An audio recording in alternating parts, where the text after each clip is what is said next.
Chapter 4. If you, Israel, will return, then return to me, declares the Lord. If you put your detestable idols out of my sight and no longer go astray, and if in a truthful, just, and righteous way you swear, as surely as the Lord lives, then the nations will invoke blessings by him, and in him they will boast. This is what the Lord says to the people of Judah and to Jerusalem. Break up your unplowed ground and do not sow among thorns. Circumcise yourselves to the Lord. Circumcise your hearts, you people of Judah and inhabitants of Jerusalem, or my wrath will flare up and burn like fire because of the evil you have done. Burn with no one to quench it. Announce in Judah and proclaim in Jerusalem, and say, sound the trumpet throughout the land. Cry aloud and say, gather together. Let us flee to the fortified cities. Raise the signal to go to Zion. Flee for safety without delay. For I am bringing disaster from the north, even terrible destruction. A lion has come out of his lair. A destroyer of nations has set out. He has left his place to lay waste your land. Your towns will lie in ruins without inhabitant. So put on sackcloth, lament, and wail, for the fierce anger of the Lord has not turned away from us. In that day, declares the Lord, the king and the officials will lose heart, the priests will be horrified, and the prophets will be appalled. Then I said, alas, sovereign Lord, how completely you have deceived this people and Jerusalem by saying, you will have peace, when the sword is at our throats. At that time this people and Jerusalem will be told, a scorching wind from the barren heights in the desert blows toward my people, but not to winnow or cleanse. A wind too strong for that comes from me. Now I pronounce my judgments against them. Look, he advances like the clouds. His chariots come like a whirlwind. His horses are swifter than eagles. Woe to us! We are ruined. Jerusalem, wash the evil from your heart and be saved. How long will you harbor wicked thoughts? A voice is announcing from Dan, proclaiming disaster from the hills of Ephraim.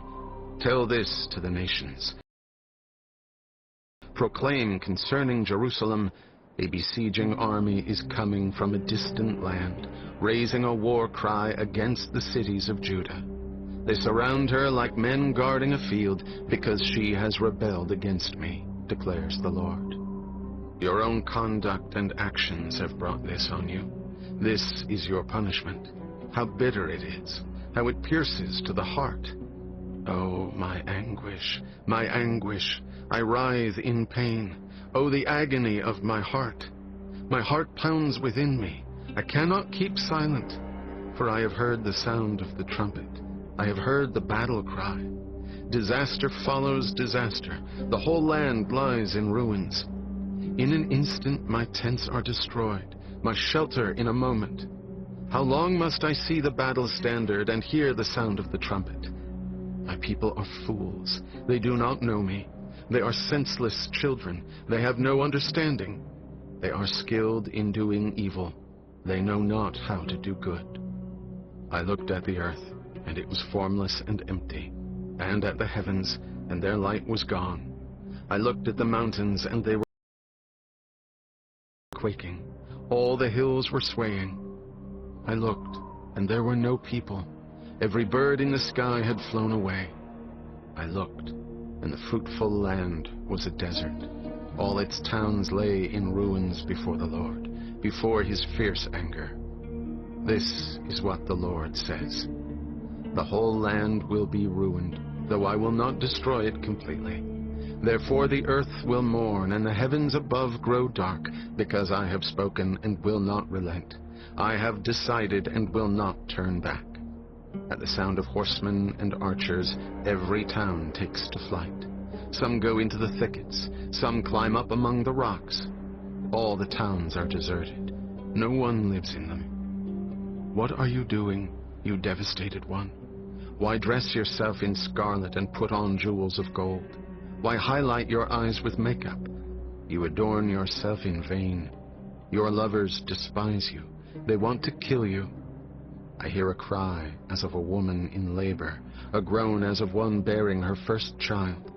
The cry of daughter Zion gasping for breath, stretching out her hands and saying, Alas, I am fainting. My life is given over to murderers.